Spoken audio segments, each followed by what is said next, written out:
Hello लोगोफोर आंनि मोनसे गोदान भिडिअआव नोंथांमोनखौ बरायनानै लाग्रोलायबाय दायो आङो सानसुनि मैगं एरि सायगासिनो दं आरो नाय लोगोफोर नैबेयो गरसि आलु ओंख्रै ओमफ्राय नैबेयो मानिमुनि आरोना बेखौ सायनानै आराम लाग्रोनोसै आरोना लोगोफोर हाथुरा लाबोलाय हाथुरा मैगं सायदों आं र' मा जालायखो लाबोग्रो आं माबा मोनसे बुस्थु मावनो र' मानो नांगौ जालायखो लाबो होनबा नो हाथुराया मा खालामनो आइया बेखौ माबानोसै आयो मोजांथारमोन र' नायनोबा लोगोफोर जि मोजां गणेश अन्थाव बाथाव मा खालामनो माबा गणेश फुजानि थाखायनो देफ्लंनो दोनखादोंमोन आरोना ओमफ्राय दायो गाबोन गणेश फुजा नालाय लोगोफोर बेखौ देफ्लंनानै फुजा खरस बानायनोसै आरोना माने गणेशनि नामैनो बेयाव दोनखादोंमोन नालाय फैसा दोनदों आरो बेयाव लोगोफोर गणेशनि नामैनो ओमफ्राय दा बेखौ देफ्लंनांसिगोन आरोना अन्थाव बाथावनो बिनि नामैनो दोनदोंमोन नालाय ओमफ्राय दायो देफ्लंनोसै आयो मोजांथारमोनहाय ओमफ्राय नैबे उदैखैल' आरो एसे माबानोसै नैबे जरावल' र' नै इजोंसो जागोन इयो नै इदि खालामनानै लासै लायनाया जाबाय नै खै हाजार गगोनलै गोरोर जाबाय र' ओइखौ साइडखौ देखाना र' आखाइबो बोरैबा नांलाया ए खेबखांगोनसो नों अबाव दं नोंनि माबायालाय नै इदि दिहुननोसै लोगोफोर अनबाय आरो सिफायथारनोबो नि हानदो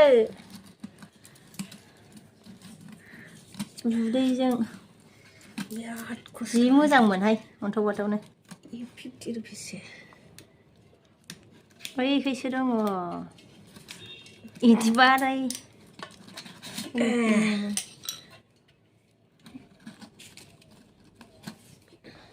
हाननाया हरलाय आं हाननाया र'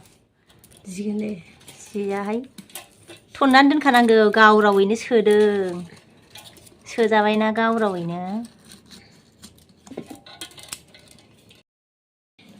टाइम जाबाय गथ'फोरखौ लायनांसिगोनलायहाय मैगंबो सायखाङाखैमोन खामानिया फुरा जानाय नंला नै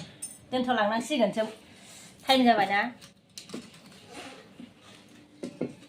नै लोगोफोर मैगं सायनायाबो आद्रा थाबाय आरोना गथ'फोरखौ लायनायनि टाइम जाबायना दायो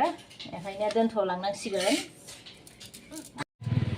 गथ'फोरखौ स्कुलनिफ्राय लानानै नै बेयाव बिबार लांफानि नै बिबारा मोजां दङ आरोना बायनानै लांनो नागिरदों लोगोफोर गायनो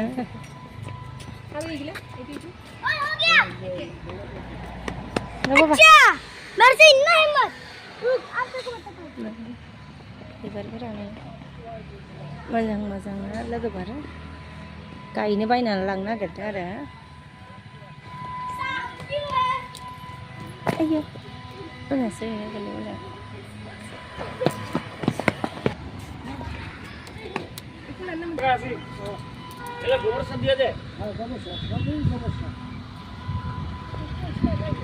nah dia lah dia